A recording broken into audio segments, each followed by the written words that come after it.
we have started to see the xylazine mixed with fentanyl in our Sure. area as well. Sure. So, and my issue with that is that this xylazine, the Tranq, has been going on in Philly now for 5 years, and providers still have not made proper adjustments to detox protocols to be able to treat these individuals. And so there's almost nowhere for them to go.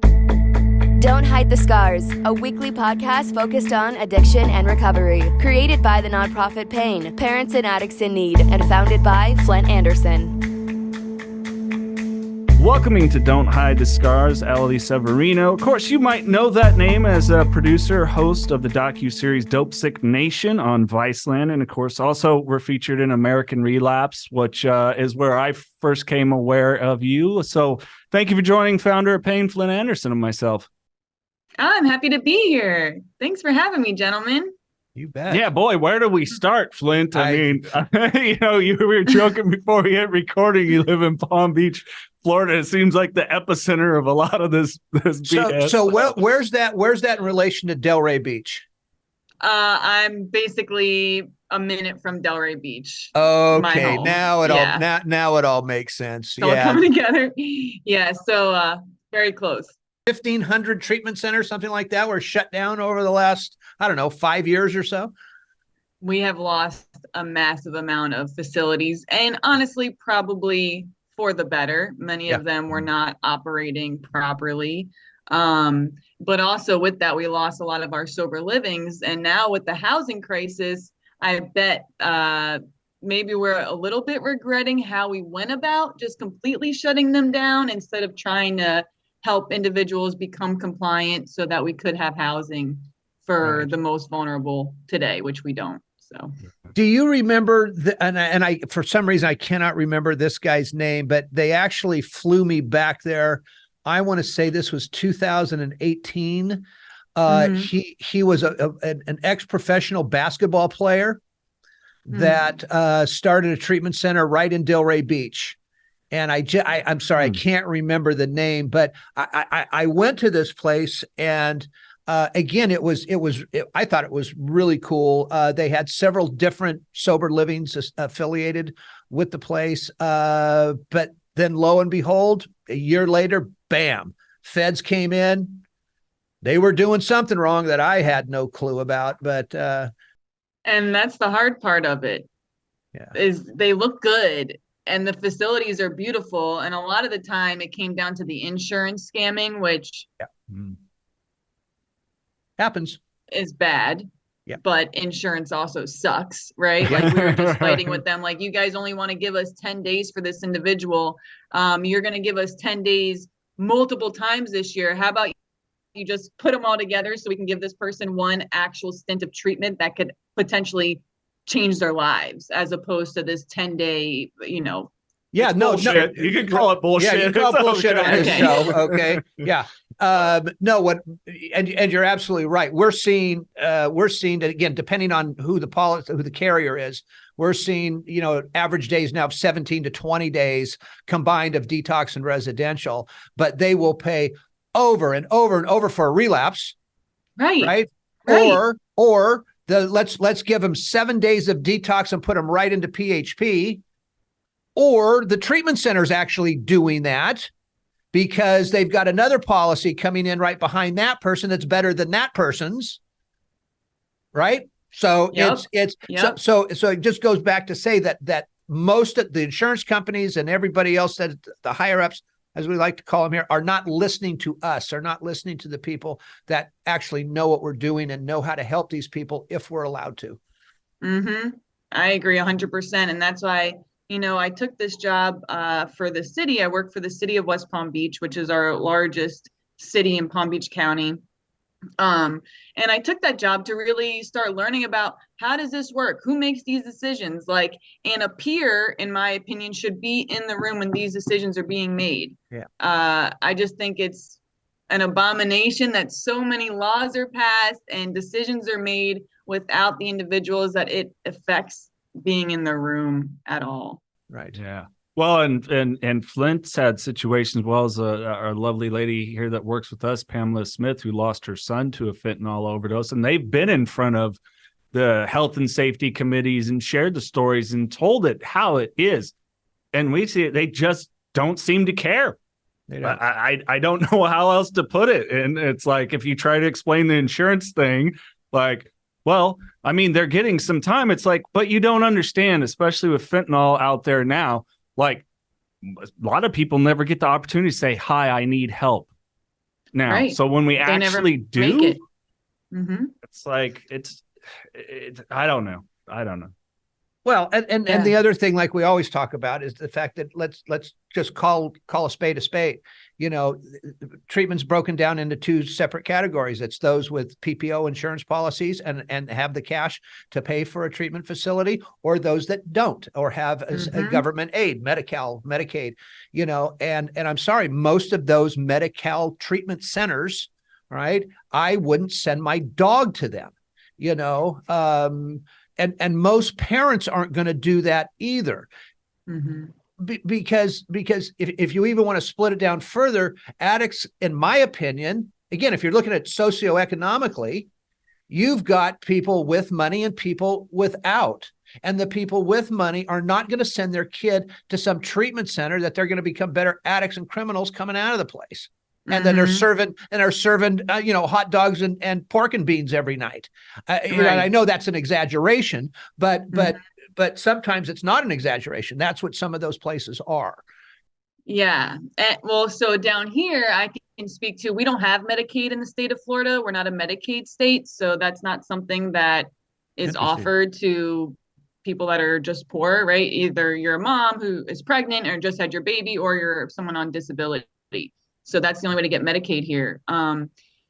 But, you know, I was at this facility that I've been working close with, because now our managing entity, the person who receives the funding and then distributes it to providers, and now they're offering grant money for individuals to go to private facilities, which is awesome. But this facility, I've had a working relationship with them for a while, but I've been hanging out with their CEO lately. And what she did, I just thought was brilliant, because yes, they started off private. They took a defunct rehab center. They ran it into the ground. She came in, grabbed it. Yes, they take private. They're also in network. And then they started taking state Medicaid. After they were approved for the Medicaid, now they're approved for this grant money. So now they have 40 beds, and this grant money pays for these individuals to stay there for 3 to 9 months. Really? Wow. And it's a beautiful, like, private rehab center. Like, it's very nice. And the Medicaid or state funded people receive the same exact care, accommodations, and food as the other residents. And so seeing that gave me so much hope, because the reality is, in my opinion, working in the government now for 2.5 years, they're not solving anything. Right. And public and private needs to be together. And so seeing her, how she was like, okay, we can make money off the private policies, and that helps subsidize some of the money we lose on this end, and making it work and building up such a large, 140 bed center really gave me so much hope. I was like, wow, this is what we need to see more of, like advocates like that. Yeah. Yeah. Allie, how would I go about looking just somewhere online, looking at these policies and looking at this program? It's the name of the facility is Mandala Healing Center. You want to spell that? Mandala, like gondola. Okay. MANDA, Mandala. Okay. Yeah. Okay. But yeah, it's impressive. And the interesting thing is that location. So our area has also done a really great job of destroying resources that we have.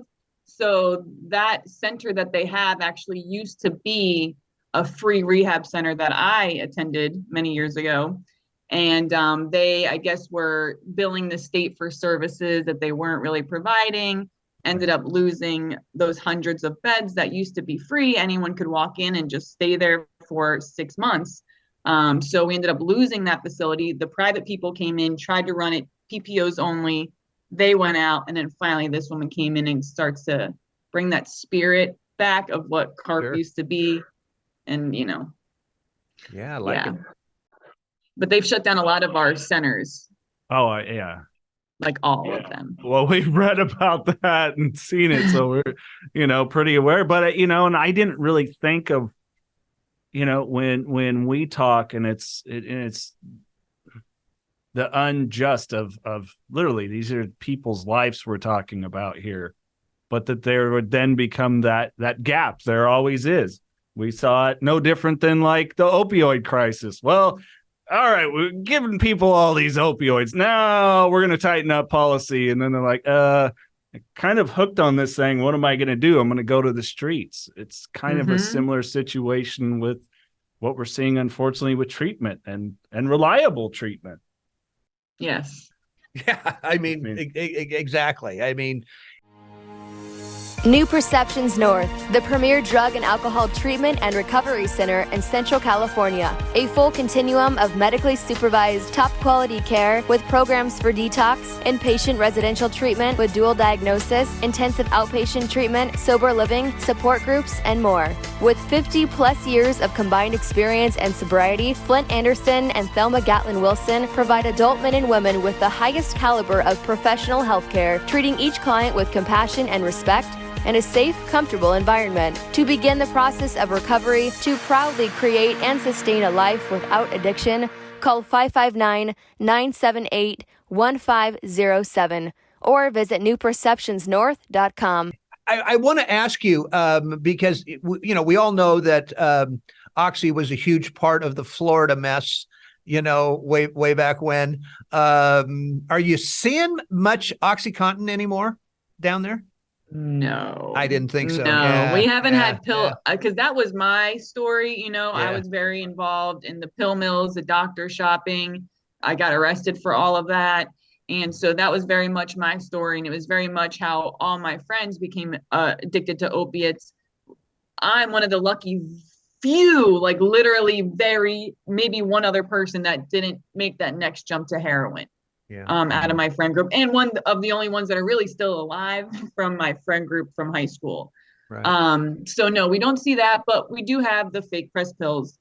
And right now, I do street outreach. So I'm on the street every day dealing with any person who's experiencing homelessness and addiction.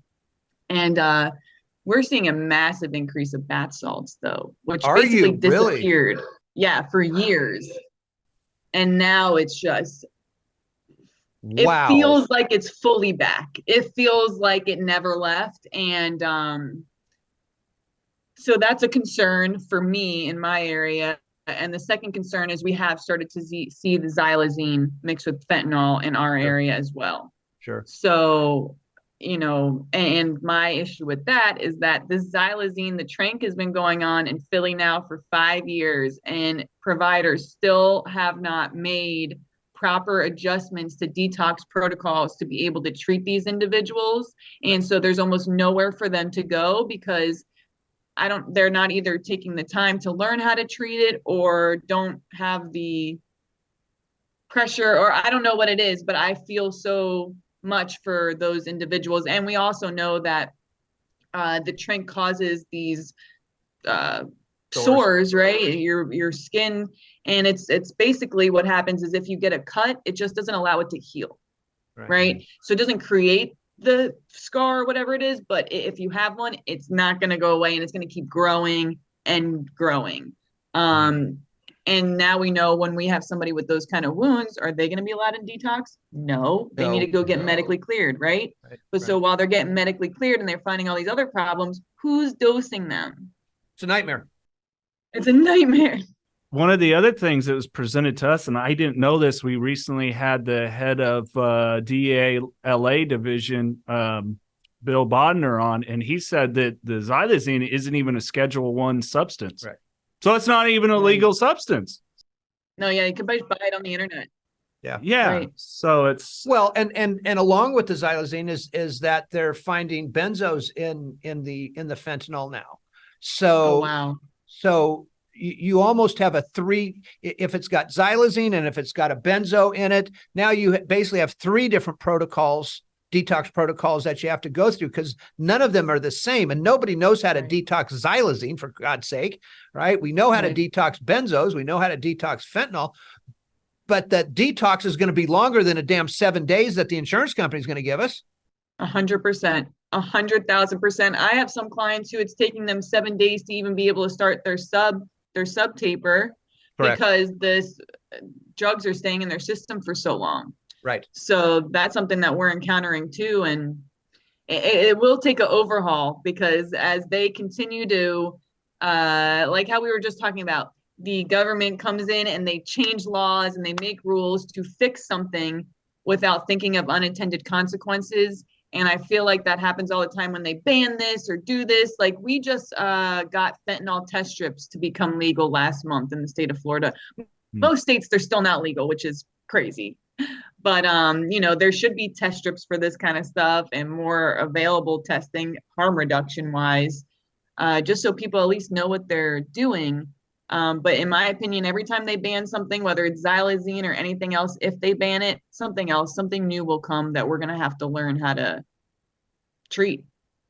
So should we talk to her about fentanyl test strips and those little harm reduction issues that everybody's got going? Yeah. I mean, why not? I think it's always great to get people's varying perspectives. And, it's not something that ever really entered me. I dabbled with different drugs. Thank goodness. Pills. I got opioids after I got a minor operation. I took it with a beer and it made me puke. And I was like, none of those for me. Just give me more of the beer. So it's hard for me from a personal standpoint to say, because I've never had to approach it. But I mean, Flindt, you were on methadone for 2 years and you've detoxed people with suboxone. Oh, wow. And I mean, so it's kind of, I mean, what is your perspective, especially when it comes to long-term? That's where we have that's where we have issues. Like long-term mat use? Yes.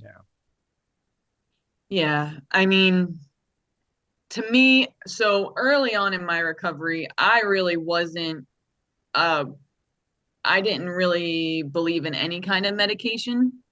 But, I was also a baby, and it took me time to realize that some people really do have mental health challenges that aren't going to be fixed by believing in a higher power or like doing service work, right? It's deeper than that.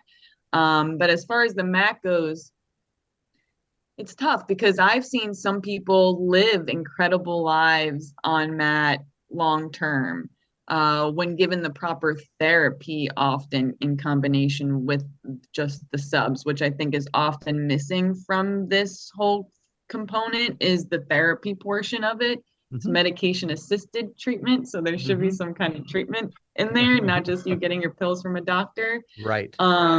Like we had this lady who worked at this facility called Daylight Detox I worked at for a long time. And she was a like Ivy League law person, right? She was a lawyer for a long time. She was an older person. She was like in her late 60s. But Careful. She had been on, sorry, I know. But she was on MAT, and you would never have known it, but she had such a severe addiction to opioids for so long. And, she looked good, looked happy, showed up to work every day.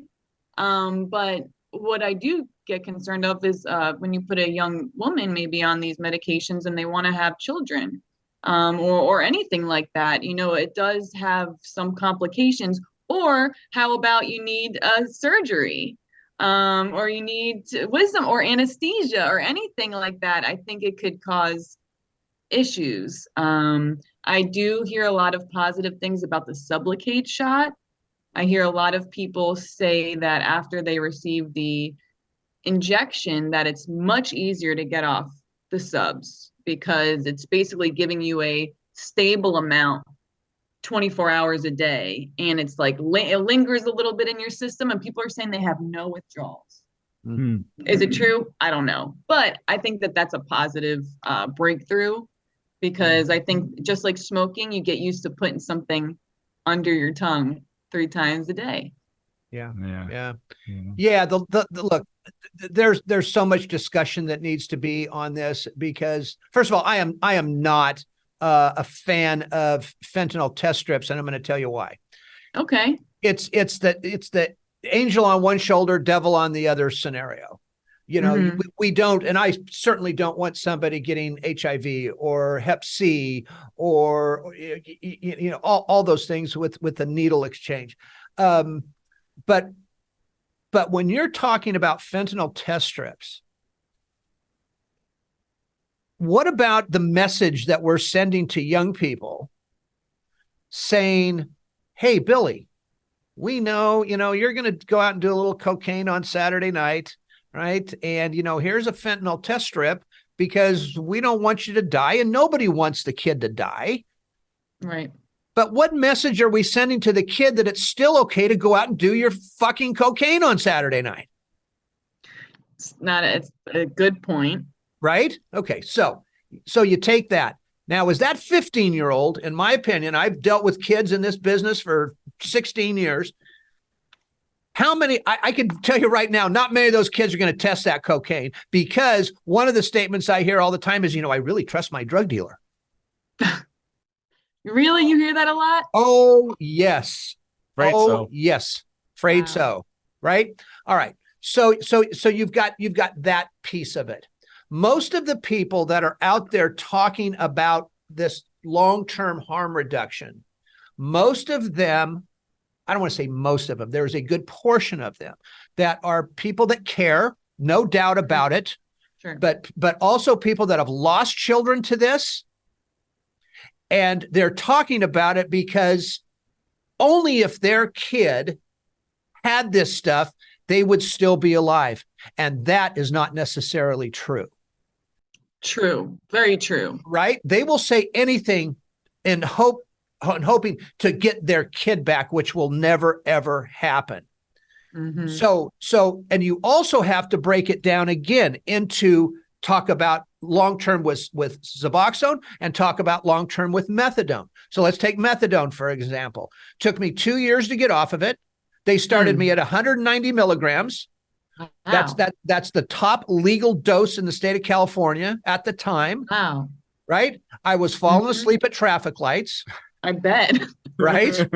Every time I would get down to 110, 120, I'd walk in and go, hey, this ain't holding me. Okay. And the doctor's, yeah, let's just take you up a few more milligrams. Right? Okay. Right. So they're not treatment centers, they're maintenance centers. And everybody knows that methadone is the most difficult drug to come off of all time. You could have, I had a psychotic break when I tried doing it. People have psychotic breaks. The constipation is so unreal that you can't eat, you can barely survive it. In fact, they had to go in and repair almost everything inside of me. All right. Wow. Because of it. And nobody is telling people this when they're talking to them about methadone use. Nobody's giving them all the information here.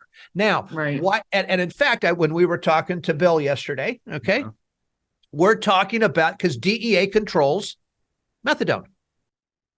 Oh, I never knew that. It's under the federal government, DEA, right? Okay. You cannot walk in, if you live in Palm Beach and you go to Delray Beach, you can't walk into Delray Beach to get your dose of methadone for the day. Or travel in general, which is a point Correct. I was going to bring up, because I've had my ex-boyfriend was on the methadone program, and it was waking up at the crack of dawn every single day to get dosed, being around the other individuals at the methadone clinic. Yes. The way they treat you is terrible. It's terrible. And first of all, this man was a millionaire. He's a very successful businessman, but then he had a surgery, played hockey, whatever, had a relapse, and it was a nightmare. Right. But he was traveling for business, and he was going out to California, actually, and he couldn't even get a guest dose. They couldn't even figure out how to just fax another methadone clinic to make sure he could get his dose. Correct. So yes, I agree that more people should be educated on the pros and cons before they begin a treatment like that. Exactly. So my point is this. If there's a 60-year-old and above that lives in, again, what we call the 2-block area, right? And they're just kind of living, right? Then I don't care if they're on methadone, because if it keeps them off the needle, keeps them off fentanyl, absolutely. But why are we going to keep the 25-year-old on it and strapped to it for which could be the rest of their life. Yeah.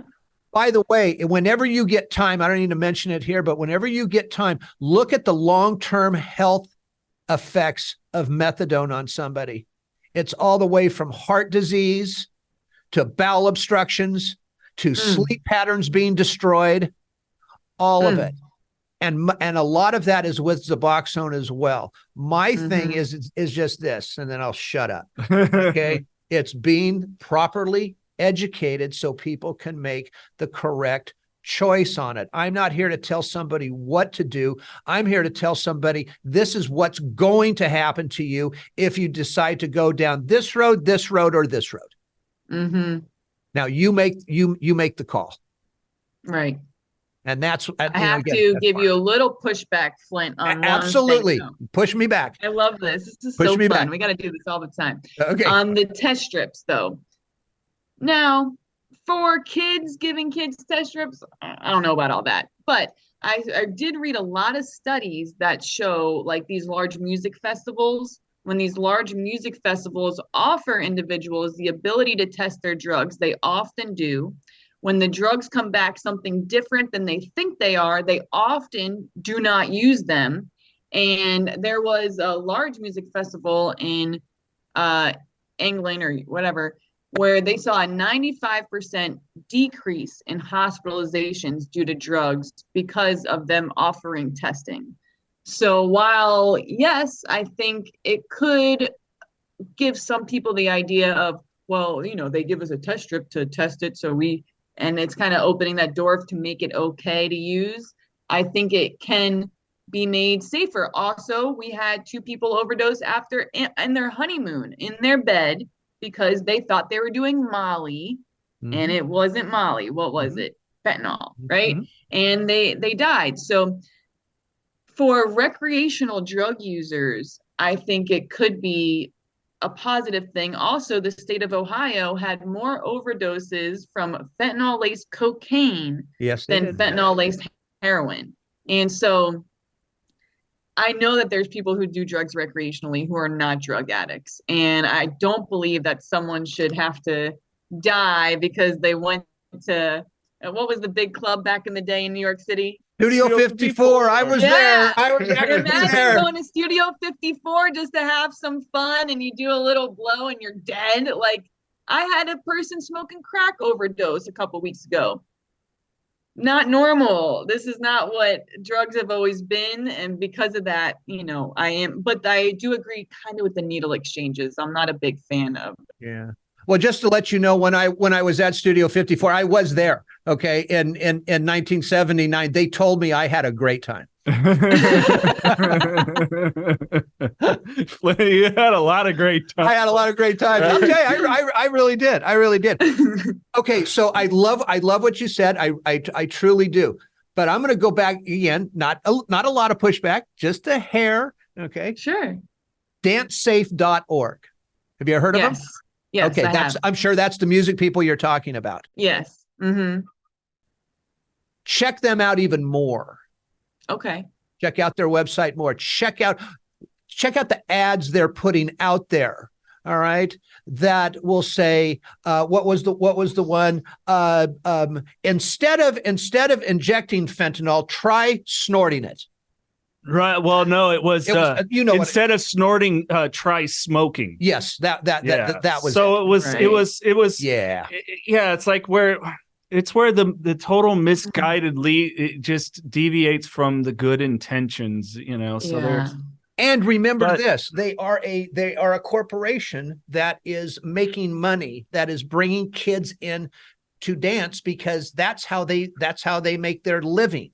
Right? They're going to work this thing as much as possible to make sure kids are still coming through that door. And when you talk about statistics that they saw 95, that's almost like saying, you know what, our treatment center, we have a 99% success rate, which you know is crap. Okay. Right. It's some crap. facilities say that, or not They 99, do. but they'll say something close to that. Exactly, right? And I know it's Yes, crap their because we're not. admission went good. That's what that means. They admitted successfully.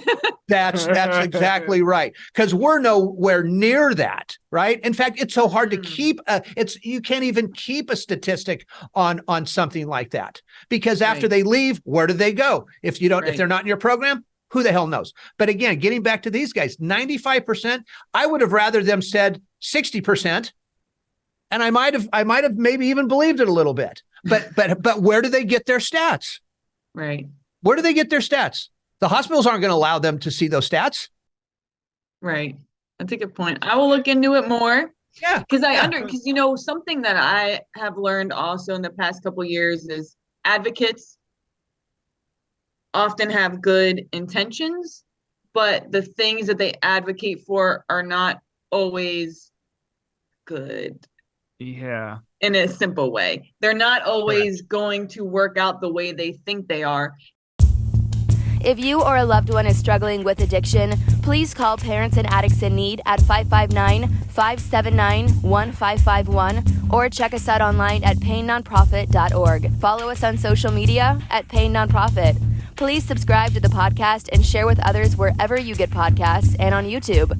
To donate, please click the link in the description and help us save more lives gripped by addiction. And I've only really learned this from the homelessness crisis. I'm sure you guys are in California, you see it on a larger scale than us, but we're experiencing it big time. But we have a lot of advocates who advocate for these individuals to do drugs outside, live outside, very mentally ill, drug addicted in their own feces, like it's okay. And I don't agree with that. I don't agree that that's how we should treat our most vulnerable. I don't agree that that's the best method for them to have a happy, healthy life. I don't believe that they even are in control of their life, that like they have any of that self control that we have to make our decisions every day. But I do see their fight, and it does scare me, because I see their fight making things so much worse, because it has made it harder for me to get people into treatment. Also, because like you said, while they're outside, they bring them food, Narcan, clean needles, clothing, shower truck, all that stuff and it does enable of them to stay outside longer or die there and never make it into recovery. You've touched on my favorite thing. Tell me. Advocates. Yeah, well, no, because people so often connect that to the decrim, that people love to say, oh, decriminal. Like, yes, look, all of us know, Flindt knows, I know, my addiction, that's not a moral failure. No, we agree with you. Now, if someone robs, steals, whatever to feed their addiction, obviously a criminal activity, but it's just as fucking criminal to leave them on the streets to die. Or to go, or the approach we're getting here. Well, we've secured a hotel. No, what you've done is created a future trap house. Right. And that's what it's doing. Right. That's what their housing first model does. It goes, you're smoking crack and shooting heroin, we're going to put you in your own apartment. And not only that, we're going to also remove you from all these people and isolate you in your own apartment. Right? So, and often our clients aren't even living in those places we're paying for. They're right back on the street. They're letting somebody else live there and collecting their rent. Yeah. So it's a broken system, everybody. Right. Yeah. It's a BS method to simply see, we cleaned up your streets. No, you didn't do jack shit. You haven't done anything but sit and try to pacify your guilt. You want help? You brought it up earlier, where you've seen medically assisted treatment. What else did they get? Therapy. I know your backstory, Allie. You had a traumatic childhood, and to thrive who you are now, I'm so proud of you. But there was therapy involved. There was work that had to be done beyond. No drugs in my system. Great. Doesn't mean all these other things, and I developed tools to deal with it. I just think it's the most heartless thing you can do. Yeah. We see it in San Francisco, LA. We see it when we drive through here in Fresno. I see it on a small scale in the small town I live in. It is everywhere. And how heartless are you? You're just leaving people to die. That's it. Yeah. Literally. Oh, and we're keeping them on life support while they're out there, because people don't want to watch zombies walk around their neighborhood, but also, like you said, with the criminal justice system, that's the point of intervention that we need, right? Intervention, treatment, recovery. That's how that's supposed to work. When there's no intervention, I mean, we have people that break the law every day. Just, oh God, the things that they do and get away with. And it robs them of that opportunity.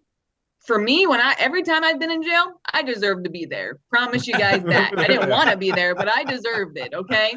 Right. And not being let out immediately after I got arrested gave me time to think about why I'm in there and why I'm making these decisions. And then that time would also give, because down here we have people that go into the jails, peers that meet with somebody who's been arrested multiple times or has a substance use disorder to see if they want to go to treatment, right? And then they'll go to the judge and they'll try to fight for them to make that a reality. But when we just let people out, they're not even getting any of that. That never happens. Right. Yeah. Well, and we're letting dealers out here. Oh, I mean, God. so let's not even I mean, go down that road of every drug dealer just walks away in the state of California. They just walk away. You know, wow. It's unbelievably. And in fact, I was telling this yesterday. Our assistant here, Pam Smith, who lost her son 7 years ago. We were in Sacramento a couple of months ago, and one assemblywoman, and Pam told her story, of course, about her son Jackson. And this was truly an accidental overdose, by the way. This was 7 years ago. Nobody even heard of fentanyl. He thought he was buying a Percocet, and bam, and it happened. But this assemblywoman looks at Pam and goes, "Oh, Miss Smith," she says, "we grieve with you. We grieve with you, but would it really do any good to put this person in prison now?" And I'm sitting there, and our assemblyman's secretary was sitting next to me, and she's tapping me on the leg, and she's going, "Calm down, don't jump out of your chair," because I was going to go to jail that day. And what happened is that she might as well have gotten up and hit Pam right in the gut, given her a gut punch. Oh. You know, how do you even say that as a politician to a grieving mother of all things? But to the point is they don't understand. I have finally realized, I've come to the realization after being to many of these things, these people they just flat out don't get it. They don't understand. Yep. That's what it is. I don't even know if it's a don't care thing. Mm. I think they're just stupid, right? And they're not going to listen to us. You're nicer than me, because I totally think it's like, will this get me reelected? Will this get what I need to get passed? No, California, yeah. Well, yeah, that too. I kind of look at it as the more evil, nefarious side. That's just how I am. Like Flindt works with Assembly Member Jim Patterson, one of the few politicians that I absolutely adore. So really, it's like, yeah. Otherwise, I'm like, ugh. But I don't know. I mean, what do you see in Florida? Well, you know, what I see is people that have been in their positions for a very long time, or have worked their way up, and they're the ones that came up with these ideas and policies that are not working. And I believe that they don't want to admit that their ideas that they've been implementing for this long are not working. Like, our homeless shelter system needs to be destroyed. Yes. It needs to be dismantled and flipped on its head completely.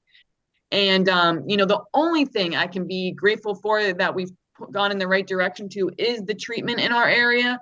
Being able to have that grant money to offer individuals the opportunity to go to a private facility has been the biggest blessing our area has received in a very, very long time. But still, what do you think they're missing? I'm going to guess aftercare. Sober living, aftercare. So you're giving these people an unbelievable opportunity to get better, but at the end, you're dropping them. Mm-hmm. And they don't have that opportunity to continue, many of them, right? Many we try to get vouchers for transitional living and all this stuff. But I had a client the other day, granted, he was an individual who was in foster care most of his life. Because of that, he became entrenched in the homeless system, drug use, got shot multiple times last year. I was in the hospital with him. And finally, he decided to go to rehab. So I got him into treatment.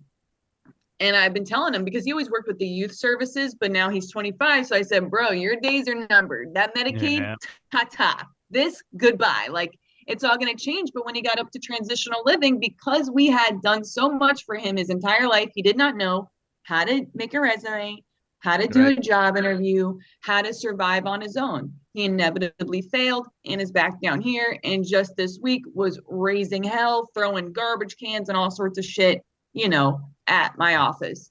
So we do a disservice at a point when we don't allow people to do what they can do for themselves. Yeah. Allie, there's and the reason why I was on my phone for a second here, because I just lost the name of it, and I'm so irritated. But when I find it, I will send it to you. There was a doctor back in the 1920s that started, and it's just on the tip of my tongue, that started a treatment program that lasted up until 1966. Oh wow! And again, it's sitting right here, and I can't get. Yes, Dr. Shiva. That's the one. That's the one. But here's my point to that. This thing lasted from the 20s to the mid 60s, and I want you to hear this. It was a 32-day program. Mm-hmm. They had a special concoction that could, and it was all for alcoholism because that's what it was in those days. The belladonna treatment? Nope. If you say it, okay. I'll know it. Dr. God, I want to say Kelly something, but it's not. 32-day program. They had a special potion, an injectable that could cure alcoholism. All right. I mean, what does that tell you with other treatment centers? Hey, we can cure your addiction, right? Right. I mean, it was the same identical treatment center then as it is now. There's a few different things, obviously. Okay. But as a whole, we haven't changed shit. Right. That's my point. Keeley, that's it. Dr. Keeley, Keeley. Write that one down. Okay. And then after you look him up, call me. I'm going to give you my number. Call me because awesome. I want your opinion on this. Cool. But that's kind of my whole point here to a lot of this stuff is that sure, other things have changed. I'm not saying it's all the same, but for the most part, the format's the same. Right? We all know sitting here, the three of us, that 30 days doesn't do it. We all know 60 days doesn't do it. 90 days doesn't do it. If we want to change, then we almost have to take the shots, okay, that come with it in order to make the change. It's not going to be pretty at first, Right. It's just not. But damn it, we better do something here. And I'm going to say this like I tell almost everybody that we talk to, because you're all just, 30, 40 years younger than I am. Jesus. You guys are the ones that are going to have to take this and run with it. I mean, I can't tell you how pleased I am with Jason. You, other people that we've talked on this thing, that the younger generation, because there's some of us old guys that, we're still going to stand up and fight, and we're still going to go talk our shit to people, and we're still going to do it. But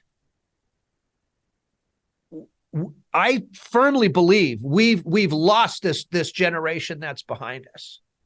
I really do.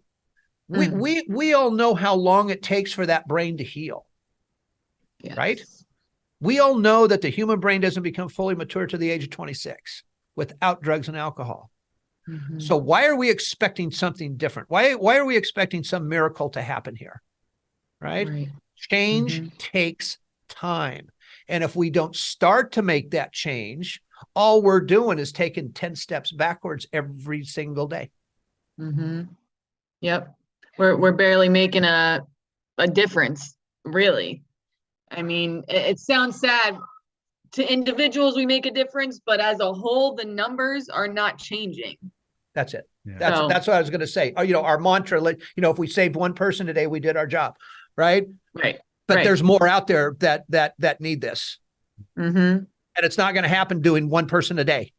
No, it's not. Well, what do you think would be like the ideal treatment? And obviously there needs to probably be a lot of different types of programs for a lot of different people.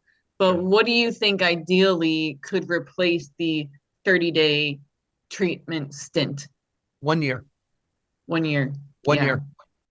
of like a recovery community type thing or actual rehab for a full year or I'm talking residential, where Mhm. that person again, it's different between residential and sober living. See, when you Right. get in, and I'm sure you know this, I own a sober living home.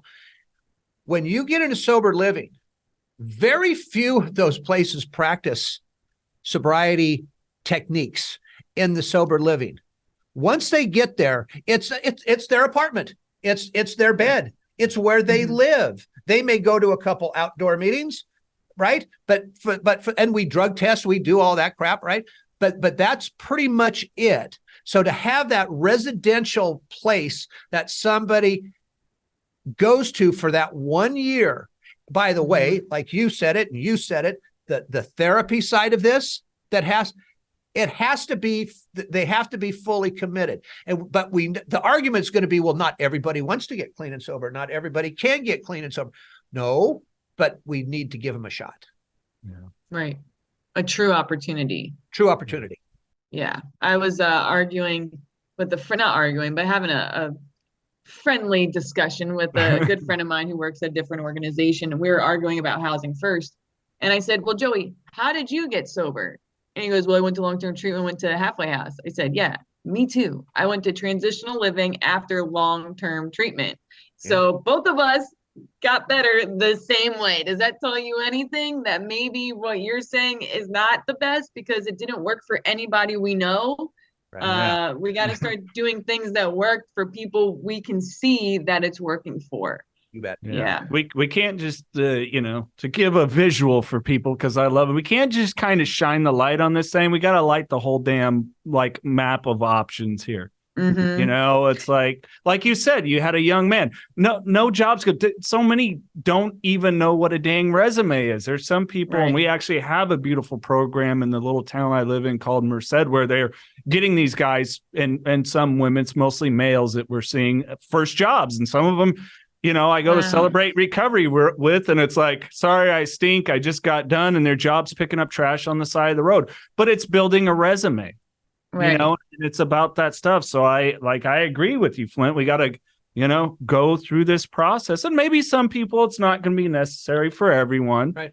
But let's give them the option, the opportunity. Right. You can't tell me, government, you're not pissing away a ton of money in some other areas with a lot of. Well, I want to know how you guys feel about the $22 million California gave in San Francisco for them to start the open air drug market. Oh God. It's our favorite thing. It's our favorite thing. Didn't you know that? Whereas the assembly member I was mentioning earlier got a bill passed to help with greater awareness of fentanyl and everything else. And you got a drop in the bucket with $4 million by the end of it.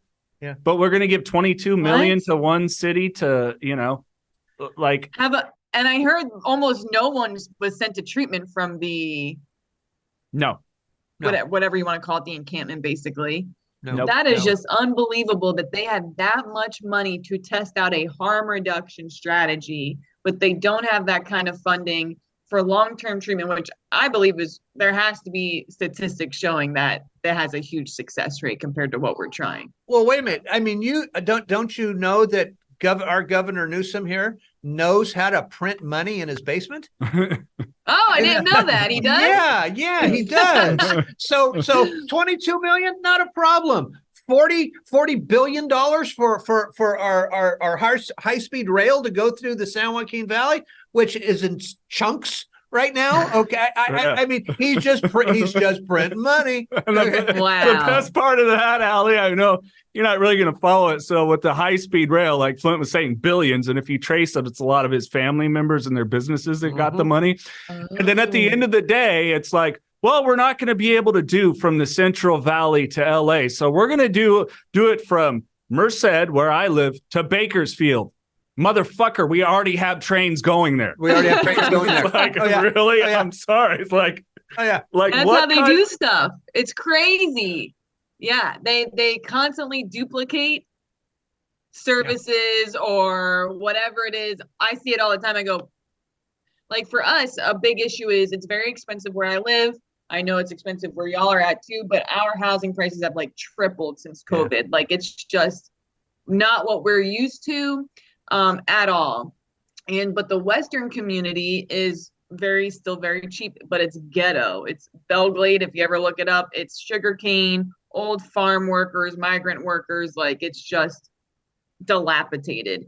Right. But I told them, why not come up with a high-speed rail from here to there so these people can actually afford to live there, come over here and be able to get back and forth, but still not leave their home base where their doctors are, their family are, because you're gentrifying the area and you're kicking them all out of their homes. That's the reality of the situation. So I like the high-speed rail where it makes sense. I don't think that's my idea yet, but I think it's pretty good.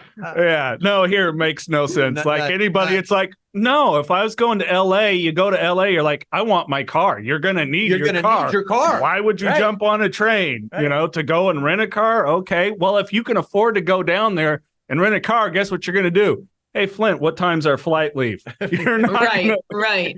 Oh my gosh. But it's the continual pissing away of the money. I mean, really, 22 million, and I'm sure the intent was, well, look how it worked in Portugal. Well, then you better kind of follow what happened in Portugal. Right. And they never decriminalized, by the way. Like, if you go and really research what they did, one of the model places of this harm reduction method, it was, you have to go into treatment. Intervention. Massive intervention is what they do. They don't just let you do drugs outside. If you're doing drugs outside, they go, you know who we're going to call? Your family, your friends, the judge, and have all these people in one room telling you need to go get help because it's not appropriate to smoke crack outside next to your neighbor's house and little kids running around. Right. You obviously have an issue. How can we help? Yep. Which I think is great. I love that idea. I'm all about hey, we're all here and we'd like for you to do something different vibe. I think it's loving. It is. I think I always tell them, if y'all see me ever walking the streets of downtown West Palm Beach doing drugs, lock my ass up. Do me a favor. Okay. Do me a favor. I need you guys to get me out of there because I'm in a situation I don't want to be in. And if I'm there, I've lost control over my ability to get out of there. Right. So I need help. Right. And so, yes. You guys are so awesome. This is so Thank you. So are you. You're the best. We should do a weekly show with Amy. With Allie here. I mean, right? Allie's Corner. Allie's Corner. Here we go. I love it. So what else are you? I mean, not that you're not busy enough. Are we going to return to any of the TV work? Is that just kind of, you feel that's left behind? You've told the message you want to tell. I mean, it was a great opportunity and such a cool experience. I didn't think we'd ever have a TV show out of our documentary or that would become a real film. I just thought here's some cameras. Yeah, we're going to make a movie, right? So that anything came out of it is really such a blessing. And the fact that it allowed me to gain a little bit of, it gave me the ability to even have the job I have now. Like I said, the police chief is the one who helped me get my job, and he found me through my show. And so it just gave me what I needed as far as credibility, because I just got my associates a year ago. I'm working on my bachelor's now. So this whole time I've been without degree and this and all these felonies. And so it really has given me that opportunity. I have a podcast called Back Alley Chat. And I like that. So that's been really, really cool. I did want to put out content because I love making content, especially educational stuff, but I didn't have any time to edit on my own or whatever. So I started doing that. And this job today I was trying to leave to come here and I'm like, how am I the only one with the master key? So I'm waiting for everyone to leave. I'm like, guys, I gotta go. No one cares about my time. They wanted me there till 10 o'clock tonight. And I was just like, I'm confused how I'm like one of the lowest paid people here and like do all the shitty work. Like, why do I get all the shitty work? I don't get it. So I think they're putting me through some kind of hazing experiment. I don't know. But it has been interesting and it has given me the ability to like I said, those I don't know if I was telling you guys, but I get to meet with a lot of influential and affluent individuals in my area. And so my goal has always been, since I took this position, I hate to keep complaining about the money, but this fucking shit does not pay well. And this is the lowest amount of money I've made in my life since 20 years old. Finally I got a raise and I got promoted and whatever. They're allegedly going to give us a big raise in October, which everyone deserves. But my goal has always been to do an amazing job, so everybody knows that I'm a reliable partner and somebody who cares and is educated, so that when I do leave the city, I have a lot of great contacts and connections, so I can do something that truly makes a difference in my community beyond what they're doing now. Because like I said, I don't feel like it works, but I wanted to find out, how does grant funding work? How do nonprofits work? How do intergovernmental agencies, like, how does all this stuff happen? That's been my goal, to learn about that since taking this position. So I feel like I've learned a lot. There's a lot to learn, though, a lot more than I thought.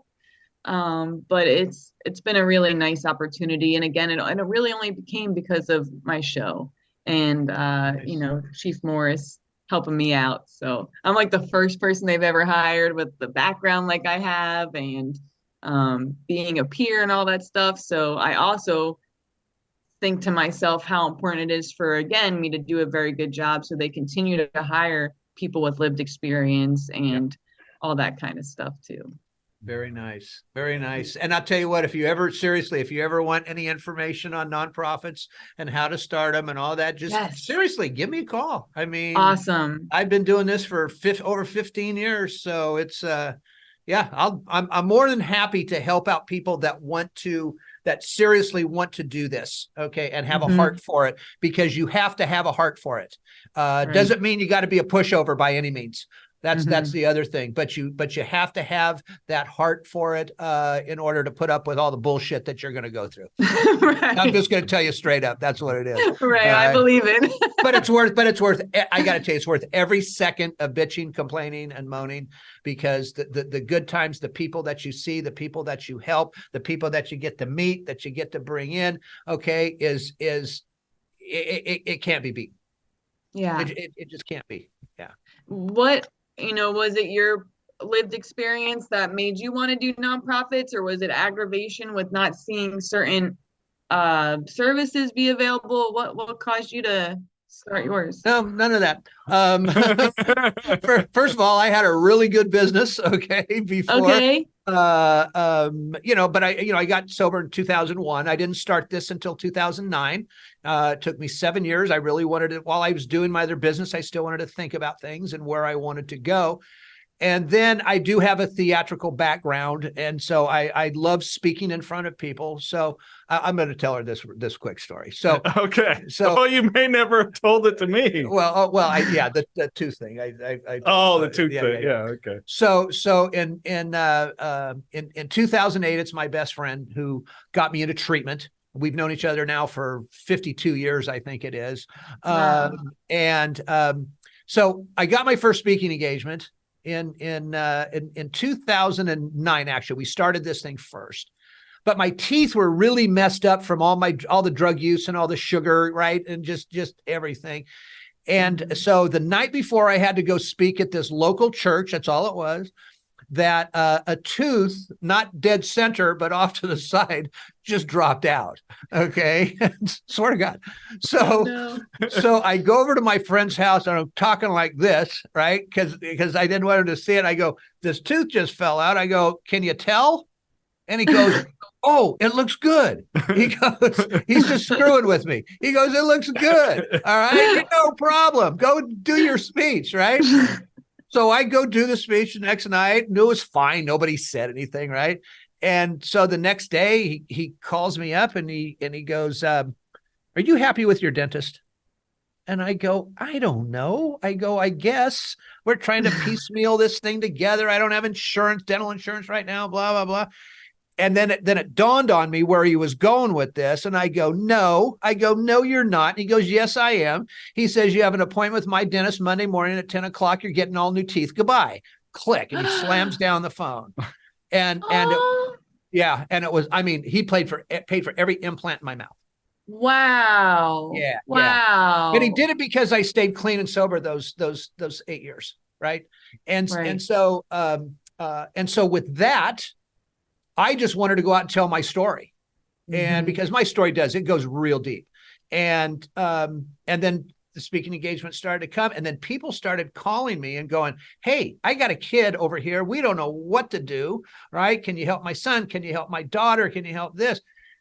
And I'm from Fresno. I was born and raised here. So I knew a lot of people, put a board together. I said, let's get a 501c3 going here and see what happens. And then in 2021, we got California Nonprofit of the Year.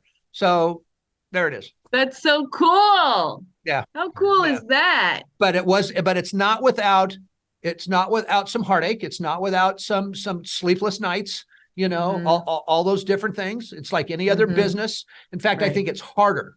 Okay. I do. Because everybody thinks that all your services, like you're a nonprofit. Why would it's like, yeah, we don't, like my charm and wit doesn't keep the lights on. Good looks don't pay the bills, right? Right? Yeah, exactly. Yeah. So I've told people, I said, there's local hospitals that are nonprofits. I said, try not paying your bill at Children's Hospital. Okay, see where that gets you. Right. Your ass is going to be in small claims court. Right. But anyway, it is what it is. And, the good Lord gets you through most of it. So there you go. One of my favorite quotes. So I'm in business. My degree is a business degree with a concentration in entrepreneurship. And one of my favorite quotes that I've ever heard from a teacher is, entrepreneurship is violence. I always say it to my boyfriend, and now he says it all the time. I go, how was your day? He goes, violence. You know what? I haven't heard that, and I love that. Okay. Right. I love that. Right. Yeah. I go home and everybody's like, oh God, get away from dad. Okay. Right. Yeah. Oh goodness. I know, it's a lot. Well, Allie, go ahead. No. I love what you guys are doing. I think what a cool duo you two are. Thanks. Thanks for having me on, and thanks for offering to assist me, Absolutely. And I'm going to take you up on that. So I hope that's okay. I'm going to have Jason send you my cell. Okay. Our office number, my email. I got a couple emails, whatever, send them all. Okay. And yeah. Can do. Got it. And we'll put all your contact information in the podcast description. Anybody wants to find out more about Allie, I recommend going and looking up American Relapse, guys. You can find it. You can find Dopesick Nation. They're great resources. And one of the things that I love about them too, Allie, and not just, your personality, but to know your story, how far you've come. And it's so awesome that you document it, because this is the kind of stuff that we should be showing our teenagers. Yep. We really should, because you're so relatable there. Yep. Your story is, number one thing, people, the gateway drug, is it alcohol? Is it? And no, for the vast majority of us, it's trauma. Right.